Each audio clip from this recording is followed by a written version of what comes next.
வணக்கம். கவிதையின் தலைப்பு அருந்து போன பெருங்கனவு. மனதில் பொங்கும் மகிழ்ச்சியை கவிதையாக்கித் தருவதைப் போல் அவ்வளவு எளிதல்ல அதன் கொந்தளிப்புகளை எழுத்துக்களில் ஏற்றுவது. அந்த தனியார் மருத்துவமனையின் வாசல் முகப்பில் 6 கொடிகள் உயர்ந்த கம்பங்களே, ஒவ்வொன்றும் ஒரு வண்ணத்தை. அன்று தரை பார்த்து குவிந்திருந்தன. போதிய காற்று வீசியும் எதையோ எனக்கு சொல்ல முயன்று. ஜன்னலின் வழியே தெரிந்த தூரத்து மேகங்கள் போல் திசையற்று நகர்ந்து கொண்டிருந்தது என் நம்பிக்கை.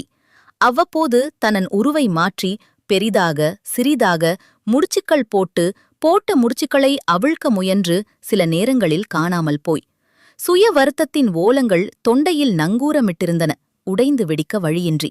இப்போது பார்க்க முடியாது என்றவரால் எப்போது பார்க்க முடியும் எனச் சொல்ல முடியவில்லை.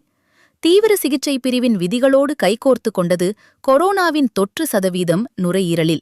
நான், குழந்தை, அவளது பொம்மை, மூவரும் காத்திருந்தோம் 2 நாட்களாய். பொம்மையை குடும்ப உறுப்பினராய் சேர்க்காவிட்டால் அழுவாள் என் மகள். அவளை பார்த்தேன்.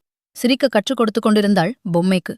இப்போது பார்க்கலாம் சொன்னவரின் குடல் எனக்கு வேறு எதையும் சொல்லவில்லை. நோயாளியின் உடல்நல ஏற்றத் தாழ்வுகளை குரலில் காட்டிக்கொள்வதில்லை மருத்துவமனை ஊழியர் எவரும்.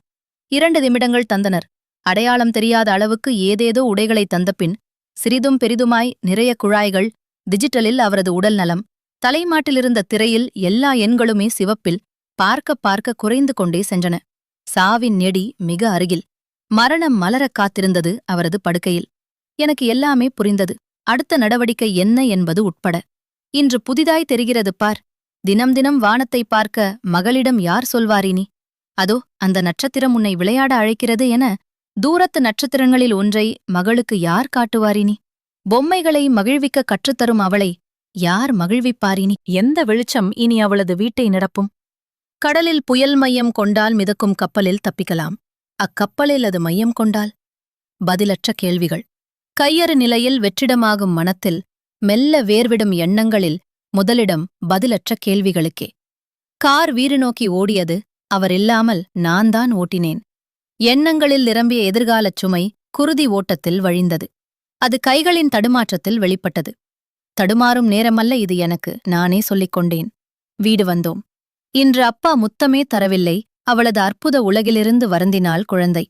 அப்பா எனும் பெருங்கனவு அருந்ததை அறிந்து புரிந்து கொள்ள முடியாத வயதினளாய். எதையோ எண்ணியபடி குழந்தையிடமிருந்த பொம்மையை பார்த்தேன். வாடியிருந்தது அதன் முகம். இன்று சிரிக்க மாட்டேன் என்கிறது அதன் மீது புகார் வாசித்தாள் அவள். சிரிக்கக் கற்றுக்கொண்ட பொம்மைக்கு வருந்த தெரிந்திருந்தது, யாரும் கற்றுத்தராமலே. அழுதையையும் கண்ணீரையும் சேமித்து வைத்தேன். 2 நாட்களில் அப்பாவை இழந்ததை வளர்ந்த பின் முதலாய் புரிந்து அழப்போகும் மகளுடன் நானும் சேர்ந்து அழ. என்னுள் எழுந்தன பல கேள்விகள். கிடைத்த ஒரே பதில் தந்தையுமானவள் ஆவேன் இனி. ஆக்கம் ஆதித் சக்திவேல். மிக்க நன்றி.